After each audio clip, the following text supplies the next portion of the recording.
Hello everyone, আসসালামু আলাইকুম। সবাই কেমন আছেন? আশা করি ভালো আছেন। আজকে শেয়ার করব সিল্ক 3 পিসের মধ্যে কিভাবে লেস দিয়ে ডিজাইন করেছি। আর ড্রেসটা কিন্তু আমি নিজেই পরেছি। আপনাদের কাছে কেমন লেগেছে ড্রেসটার ডিজাইন এবং ড্রেসের কালারটা? তো আমার থেকে কিন্তু খুবই ভালো লেগেছিল। তো প্রথমে আমি গলার ডিজাইনটা শেয়ার করি। আর পেস্টিং পেপার দিয়ে কিন্তু আমি গলার এই উপরের পার্টটাকে আয়রন দিয়ে সেট করে নিয়েছি। প্রথমে এই মাঝ বরাবরই আমি লেস বসিয়ে দিব 2 সাইড থেকে। আর আমি এখানে একটা নরমাল গলা দিব, গোল গলা। আর গলাটা পরে কাটিং করব। তো আপনাদের পছন্দ মতো আপনারা যদি গলা বড় ছোট করতে চান সেটা করতে পারেন। তো আমি এখানে আমার গলা ছিল 13 ইঞ্চি পর্যন্ত। তো মাঝখানে লেসটা বসিয়ে আমি এখন সাইড থেকে লেসটা বসিয়ে দিচ্ছি।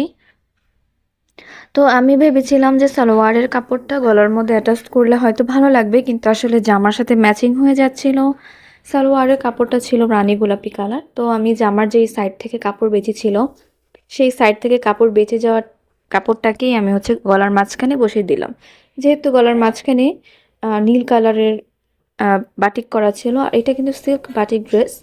আর কেউ যদি নিতে চান তাহলে কিন্তু নিতে পারেন, অন্য কালার চাইলেও দেওয়া যাবে। সিল্ক বাটিক ড্রেসগুলো কিন্তু অনেক বেশি আরাম লাগে, যেহেতু এখন অনেক গরম, গরমের মধ্যে এটি খুবই ভালো এবং আরামদায়ক।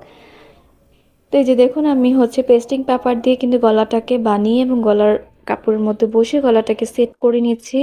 আর হাতার যে ডিজাইনটা আমি কিন্তু এর আগের ভিডিও শেয়ার করেছিলাম আপনাদের কাছে। হাতার যে ভিডিওটা আমি করেছি, ডিজাইনটা করেছি, কারণ সম্পূর্ণ ডিটেলস কিন্তু শেয়ার করতে গেলে অনেক বড় হয়ে যাবে, এই কারণে হাতার ভিডিওটা আগে শেয়ার করেছি।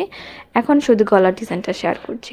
আর খুব সিম্পলভাবে কিন্তু আমি ডিজাইনটা কমপ্লিট করেছি, যেহেতু এটা সিল্ক বাটিক ছিল, পুরোটা জামার মধ্যে প্রিন্ট করা ছিল। আর ওনার কাপড়টা অনেক বড় ছিল, জামার কাপড়গুলোও কিন্তু অনেক বড় ছিল। দেখুন, আমি 2টা কাঁধ জোড়া দিয়েছি, পিছনে আমি নৌকা গলা দিয়েছি, সামনে গোল গলা। আর এই আমার ড্রেসের ফাইনাল লুক। দেখুন, গলাটা কিন্তু খুব সুন্দর হয়েছে সিম্পল হলেও। তো সবাই ভালো থাকবেন, সুস্থ থাকবেন। নতুন ভিডিওতে দেখা হবে। আল্লাহ হাফেজ।